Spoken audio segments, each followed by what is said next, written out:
So kahit mabutan po tayo ng dilim tol, okay lang sa atin. At wala din akong pakialam kahit may sagupa tayo. Sumagot ka kung narinig mo ako. Para may labas kita rito.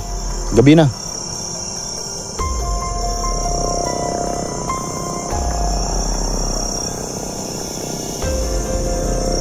Dong. Sumagot ka dong kung narinig mo ako dong.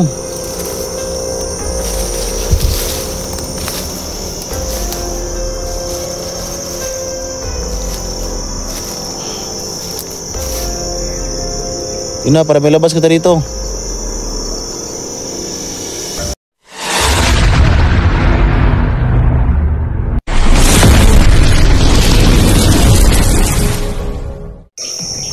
So yun mga tol, no? Magandang hapon po sa lahat. So ngayon tol, ay kahit hapon na tol, no? At medyo madilim na, ay nagpunta pa rin ako tol, no? Dito sa area na ito. Kasi nakita ko yung last na upload ni Rabin. Nahuli po tol, no? Si Rabin ni Johnny. At yung nagdala ng camera ni Johnny ngayon ay yung bata, no? Yung naka-blue. So naramdam ko kasi tol, no, na baka makita natin dito yung bata. So kuha muna tayo ng baril tol para hindi gaanong magamit yung ating orasyon pag may kalaban. Kasi medyo matagal na rin itong hindi na gamit, no, itong baril natin. So yan tol, samahan nyo ako sa video na ito, no, at pakishare po ng video natin para kahit pa paano tol ay makalat po, no, sa ating mga kasamahan ng mga hunter. So gaya ng dati tol, yung ating pulang tila ay nasa noo pa rin natin tol, no? Kasi ito talaga ang bilin ni Ama sa akin na gamitin natin to para maging epektibo talaga yung ating orasyon. At saka si Buddy, andun lang muna sa kubo ko, hindi ko muna pinasama. Kasi nung last ko na upload ay pagkatapos nun ay umuwi muna kami doon sa kubo ko para makapag-relax din si Buddy kasi medyo nanghina si Buddy. Kasi yung paggamit ng kanyang orasyon ay mukhang hindi pa talaga niya kontrolado, no? So yung paggamit sa kanyang orasyon ay ang gusto niya kasi buhos lahat, buhos lahat yung lakas. So kaya ganun, inaantok si Buddy. Kaya napag-isip ko na iuwi ko muna siya sa kubo ko para safety din. At ngayon naglakas loob talaga ako na magpunta rito ngayon sa area na ito. Kasi random ko talaga dito ko makita yung bata, yung may hawak sa kamera ni Johnny ngayon. So pasensya na tol, no, kasi yung ating kamera ay medyo hindi na malinaw kasi nga madilim na. So maglakad-lakad tayo dito tol. At siyempre magpasid tayo sa area. Pakiramdaman natin yung area.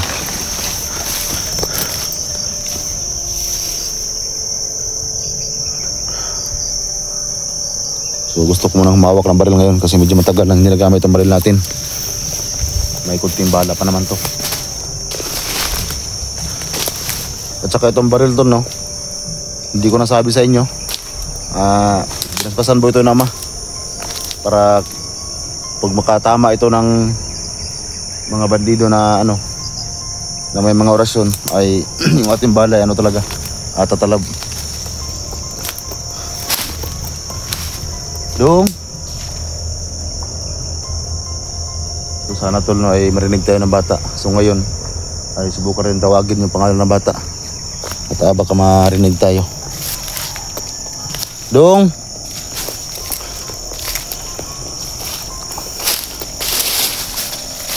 So sinip ko muna si Buddy doon para bumalik yung kanyang lakas kasi nanghina talaga si Buddy.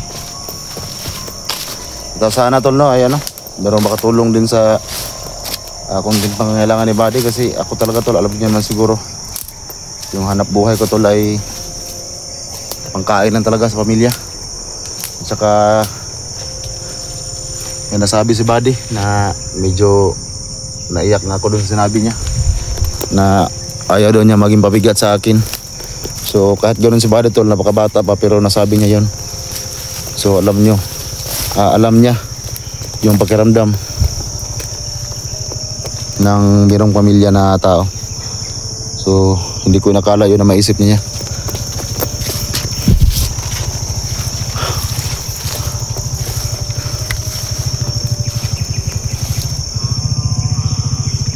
So parang may ano yung ating kamera, parang may ano lang gagamba. Dong, sumagot ka dong kung narinig mo ako dong. Huwag kang matakot sa akin, hindi ko kalaban.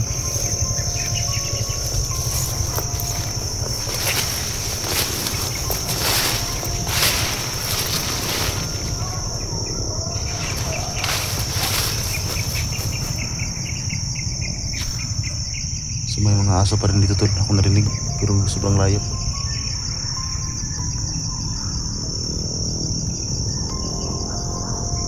Dong,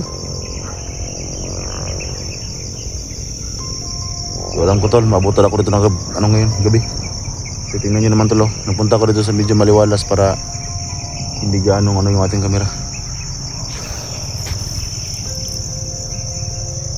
Dong,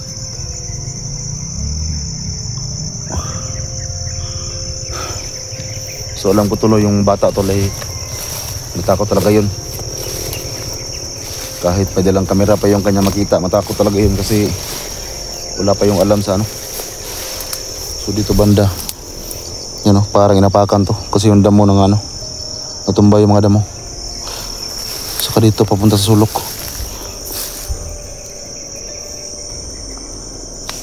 Yun o, hindi ko lang alam kung maklaro ninyo kasi nga medyo madilim na. Yan o. Dong, punta tayo sa may sulok.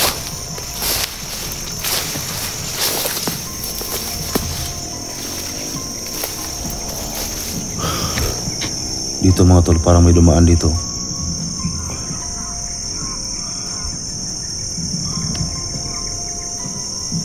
Sana makita natin yung bata kasi sobrang dami kasi ng mga nag-request tol. Yung ating messenger ay halos nabalot na ng mga request doon sa bata. At saka doon din sa pamilya ni Maria, maghintay lang kayo kasi darating din tayo dyan. So yan mga tol, dinaanan talaga, daanan.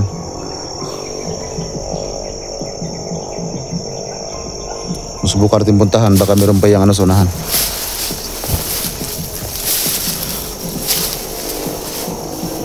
Parang dito lang to, wala na. May malaking kanal dyan. May malaking kanal sa unahan. Dong,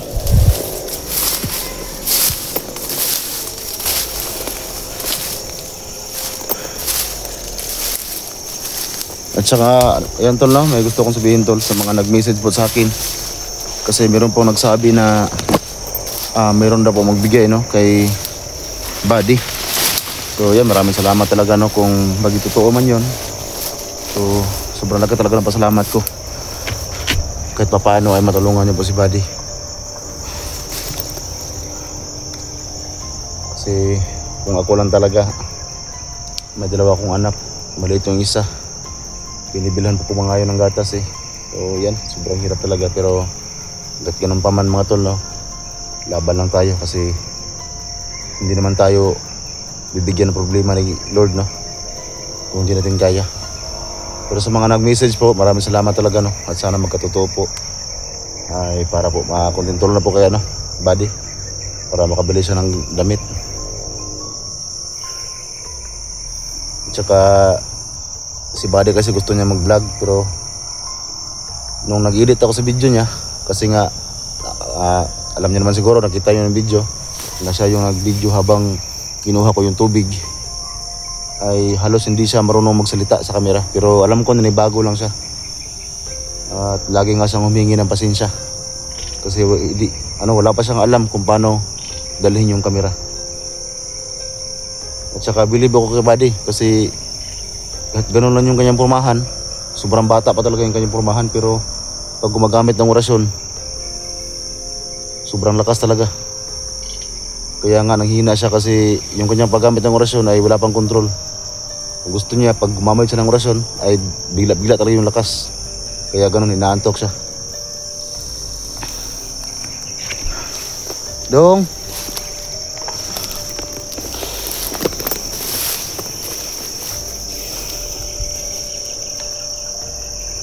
Sana makita natin yung bata tol. May mga daanan talaga sa ilalim ng kahoyan.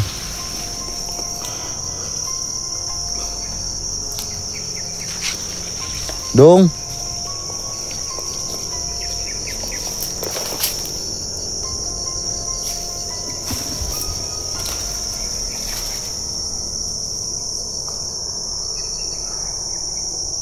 So pasensya talaga tol no, kasi sobrang layo ko sa nangyari ito. Ngayon pala ako nakarating. Kasi nakita ko yung last upload ni Johnny. Alas 4 na, alas 4:30 na. Kaya dali-dali ako nagpunta dito. So nakarating ako dito kasi yung biyahe ko mahigit sang oras. Siguro. O pag-public niya o nasa mga alas 4 sarado siguro. Kaya magmadali ako nang pupunta dito sa area na ito.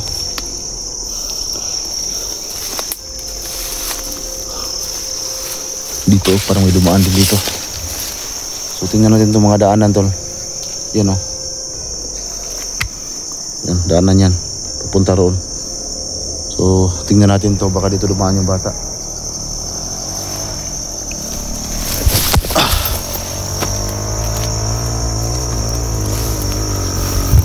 May motor sa unahan tol. May daanan din pala dito. May highway. Pero yung ang tambot sa tol, abura-bura. Kaya kahit malayo marinig talaga.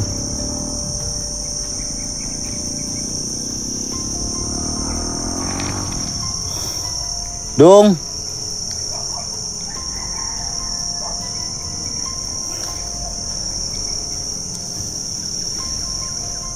At saka nakita ko rin yung video ng tingiro. So ito mga tol, gusto kong pag-usapan natin to. Kasi yung bahay ni Gus dyan, alam niyo tol, lumiliyab talaga ang dugo ko kapag yung Quadro Boys na pag-uusapan, lalo na kapag mayroong trader. Kasi sila yung dahilan kung bakit nagbagong buhay ako. Pero ngayon, sila naman yung nangulo para mag-trader at para magkalaban sa mga hunter. So nakita ko yung video ng tingiro. At pinasok nga yan yung bahay ba yung ni Gus dyan. Hindi ko sure kung bahay ba yung ni Gus dyan. Pinasok niya. Meron si Gus dyan talaga, meron siyang kasama na may takip yung muka. So tsaka yung nakatakip ng muka parang kalaban talaga. Kaya napag-isip ko na baka si Gus dyan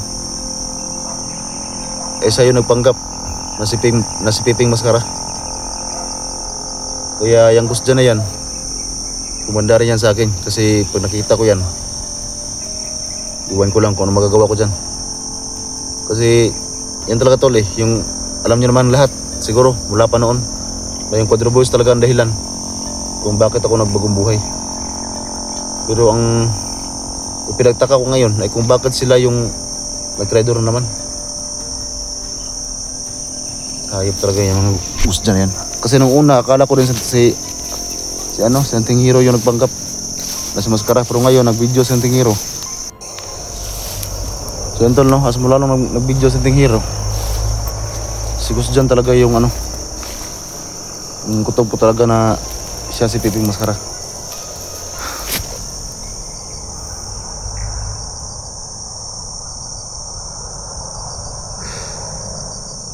Yun tol, padilim na talaga.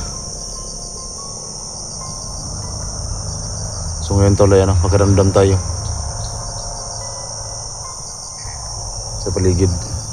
At subukan rin sagapin yung bata. So ang problema ngayon tol, baka walang orasyon yung bata, hindi natin masagap. Kapag ganun kasi tol mahirapan tayong mahirapan tayong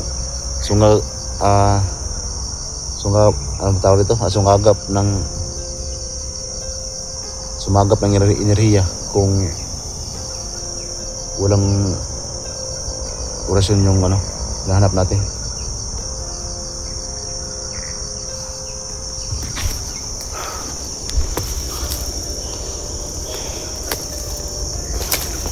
Dong.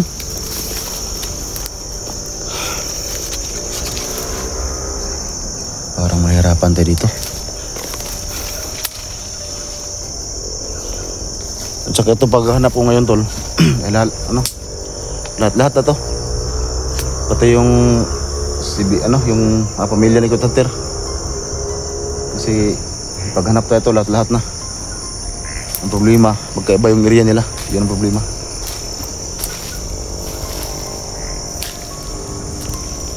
Dong.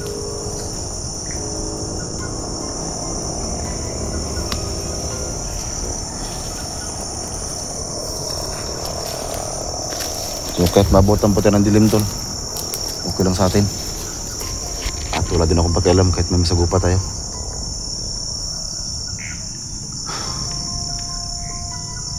Ay nako. Ano ba namang mga nangyari sa ano? Hindi na tuloy ako makapagsalita ng maayos. Itong nangyari ngayon kay Johnny tol, minsan ba sumasakit yung ulo ko. Kasi grabe yung ginawa ng mga nakamaskara. Siguro pati anak ni Johnny hindi niya kilala. Kasi wala na siyang kahit vlogger gusto niyang patayin.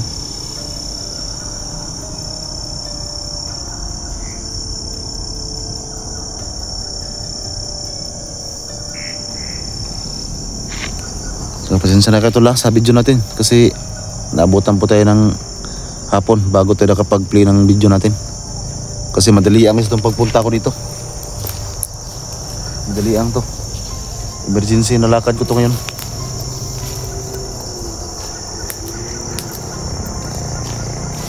Dong.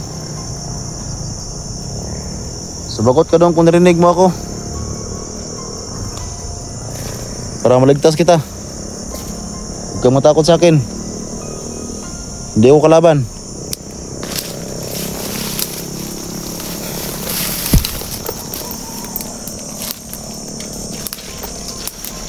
Sumagot ka kung narinig mo ako. Para may labas kita rito. Gabi na.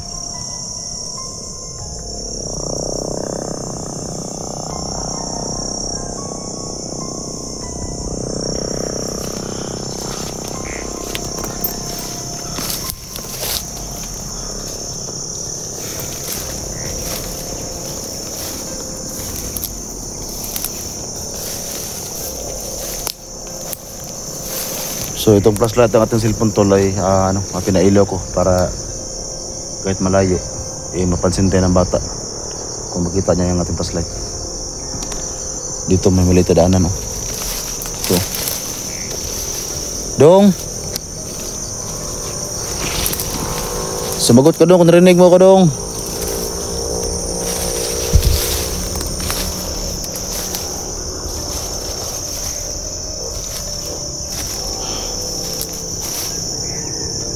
Ina, para may labas kita dito.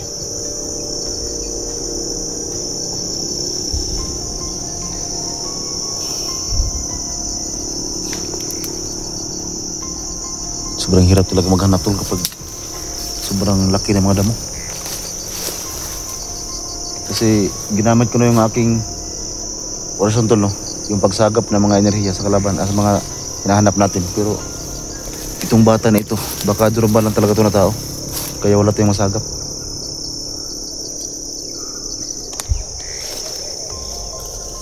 Sumagot ka naman daw kung narinig mo ako. Huwag kang matakot. Ililigtas kita. Ilalabas kita rito.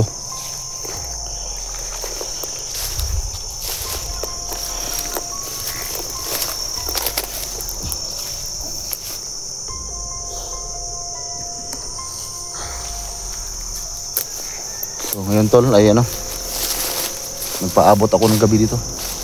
So kahit gabi na tol, magmasid pa rin ako dito. Pero kahit wala tayong makita, siyempre mag-open pa rin tayo ng video para ma-update ko po kayo sa paghahanap natin sa bata.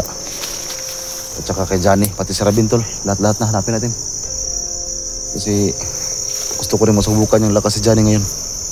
Kung anong klaseng orasyon niyang nasa kanya, kung anong klaseng hypnotize yan. gusto kong masubukan yan kung gaano kalakas. So medyo malaki pa itong may kanal.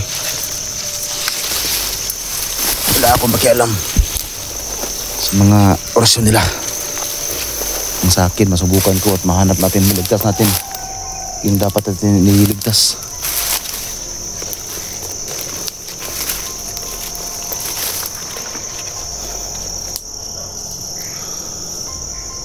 Dong, sumagot ka dong. Kung saan ako nakarating to. So ito ang purpose ko to, no? Kaya hindi ko muna sinama si Buddy. Kasi alam kong maabutan ako dito ng dilim. Dong.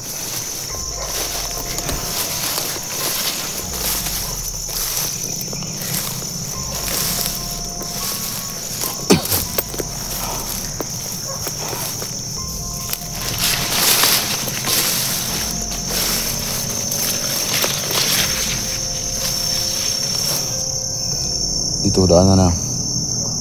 Sobrang daming daanan tol. Yung daanan dito tol, ano? Pagkis-igis yung daanan dito. Yung papasok sa may mataas na mga kahoy. Dong!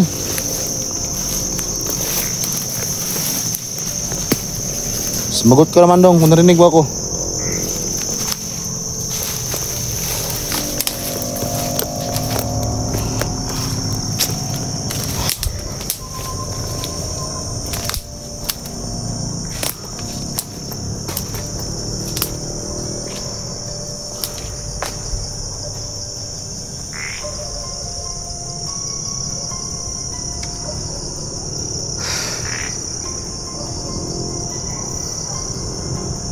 Grabe itong mga problema na dumarating sa amin to. Sunod-sunod. Buti na lang yung ating orasyon ay nagbalik na. Dahil sa ginawa ni Ama.